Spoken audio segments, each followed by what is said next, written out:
Hi wake up friends, నా పేరు మయూరి. నేను ఈరోజు చేసే వంటకం చక్కెర పొంగలి. దాని ఇంగ్రీడియంట్స్ చూద్దాం. రైస్, చెన్నా దాల్, కాజు, మిల్క్, గీ, ఇలాచీ, కోకోనట్, షుగర్. తయారు చేసే విధానం చూద్దాం. ముందుగా స్టవ్ ఆన్ చేసుకుందాం. కుక్కర్ పెట్టుకొని కొంచెం గీ వేసుకొని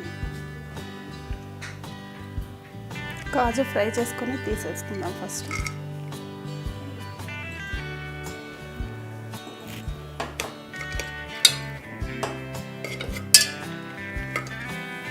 లైట్గా గోల్డిష్ బ్రౌన్ వచ్చాక తీసేసుకుందాం. తీసి పక్కన పెట్టుకుందాం.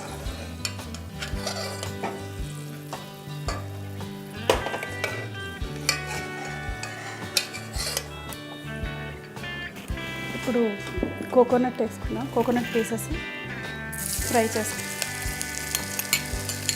ఇది గోల్డెన్ బ్రౌన్ వచ్చే లోపల మనం రైస్ వాష్ చేసి పెట్టుకుందాం. రైస్ యాడ్ చేసుకుందాం.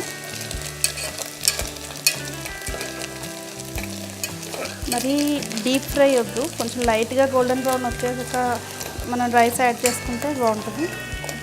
గట్టిగా అయిపోతుంది.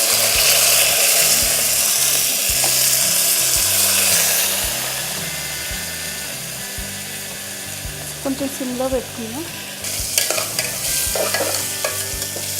అలాగే రైస్ కొంచెం ఫ్రై అయ్యాక ఇప్పుడు చెన్నా దాల్ యాడ్ చేసుకుందాం.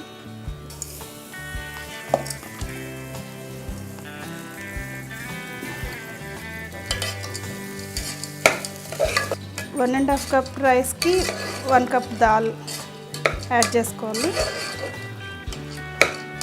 ఇది కొంచెం ఫ్రై అయ్యాక వాటర్ యాడ్ చేసుకుందాం. 1కి 2 కింద వేసుకుంటాం కదా నార్మల్ రైస్కి. దీనికి 3 గ్లాసెస్ వాటర్ వేసుకుంటే, చెన్నా దాల్ కూడా ఉంది కనుక ఇంకొక గ్లాస్ ఎక్స్ట్రా వేసుకుంటే బాగుంటుంది. నార్మల్గా దీన్ని అందరూ పెసరపప్పుతో చేస్తారు. దీన్ని శనగపప్పుతో కూడా చేసుకోవచ్చని.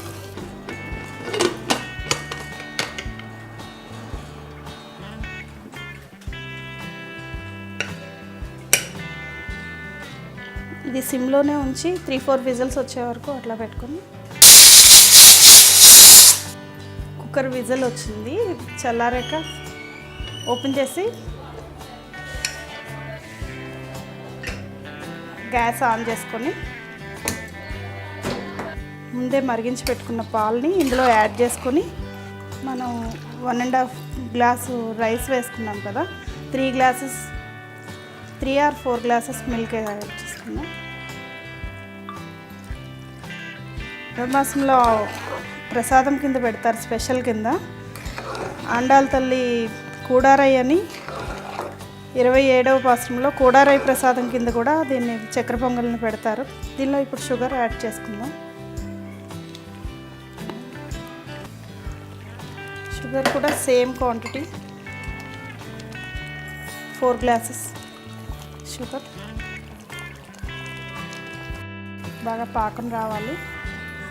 పాలు పంచదార వేసుకున్నాం కదా, పాకం వచ్చింది. పాకం వచ్చాక కొంచెం లాస్ట్లో నెయ్యి యాడ్ చేసుకుందాం.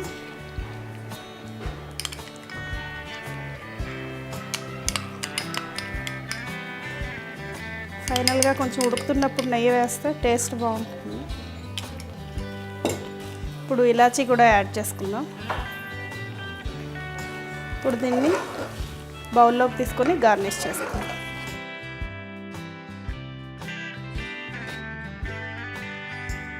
చక్కెర పొంగల్ రెడీ అయింది.